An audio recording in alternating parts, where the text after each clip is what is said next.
I don't have a typical day at work because every day is so different. But I have clients that I go to on a regular basis for maintenance, and I have lots of design work which keeps me busy through the winter months. So here we are at Glenham Hall, one of my projects, as we come through the gates here. And I'm here today to work alongside a volunteer of mine, Judy, and we're slowly bringing the gardens back round again through loving restoration, which is a very slow process, but nevertheless it's extremely worthwhile and rewarding. So this is the Edwardian cutting garden, and you can see the hall in the background, which is circa 15th century. We'll just walk through. On some of these beds we'll be working this afternoon, and generally what happens is we have a walk through the garden when we first arrive, and we just prioritise what needs doing. So there may be a bit of weeding, a bit of deadheading. So you can see down here we've got this Alchemilla mollis, which is lady's mantle, and these are all the flowers which have been through the early summer this year. So we need now to cut back and let all of the new shoots come through, and if we're really lucky they may provide us with a later display. There's lots of plants in the garden that have been windswept, blown onto the paths, so it's my job to cut those back now and make sure that all the areas in the garden are accessible, and just have a general tidy up, really, ready for autumn. So this is a typical example of what we would do. So we walk around the garden and we see something that needs urgent care and attention, such as these bent over leaves, and also we've got some bindweed up through here, which is an absolute thug.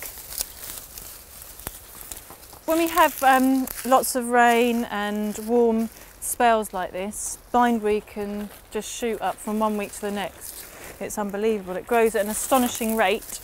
My parents split when I was 15, so I needed something to help ground myself, although I wasn't really consciously aware of that at the time. But I went into the garden and I just really enjoyed being outside, and I found it very therapeutic.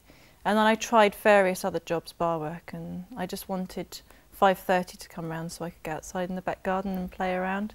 The next door neighbours would come out and they would say, "My goodness, Selina, it's like watching ground force. Every time you come out you've done a different part of the garden, you know.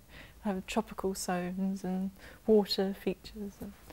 And I got myself a little Vespa, which was gorgeous. It came straight from London, so I cut out the middleman, and I couldn't take any tools on it, obviously. I just had room for my helmet. But it was very cheap to run, and it cost me about £5 a week to go all over the place. And typically I would do small gardens for widows and or elderly couples in and around 4 miles of my family home, and I really enjoyed that. But I wanted to work in larger places. I wanted to do more planting, not so much maintenance. So I went to college and I studied a diploma in historical gardening, and I haven't really looked back since. This gladioli was leaning over because of the winds. So I'll cut this gladioli off and I'll use this in my display. Gladiolis you put in as corms earlier in the season, and then they just come up with this wonderful splash of colour, and they just look fantastic in a vase. They're so showy, aren't they? If you go on a horticultural course, you'll get to learn about all the different components of a plant and all their names. The petal, the stem, the nodes, the leaf joints.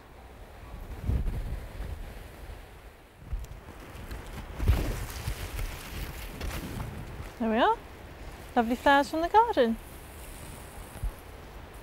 Years ago, you'd have to ensure that there was fresh fruit, veg and flowers on the table for the Lord and Lady of the house every day of the year, 365 days. So people would have done this every day, which is why we're trying to recreate gardens like this wherever we can to keep the heritage going. We have seen a lot of changes in this garden, because when we first started it was purely weeding tasks like we're doing today. But last year we were able to do quite a lot of planting, weren't we, in the Edwardian garden, and that border along there you couldn't even see the wall. These we staked, we put some stakes in with these last year, didn't we, but we just haven't had a chance this year, unfortunately. So we'll have to cut these back now. the worst ones. Every day I feel so grateful that I can make a living out of what I consider a gift, honestly. And I'd be so depressed if I wasn't able to fulfil my gardening through my work. I know I would be depressed, because it's just such a creative outlet for me. And there's no way I can imagine myself doing anything else.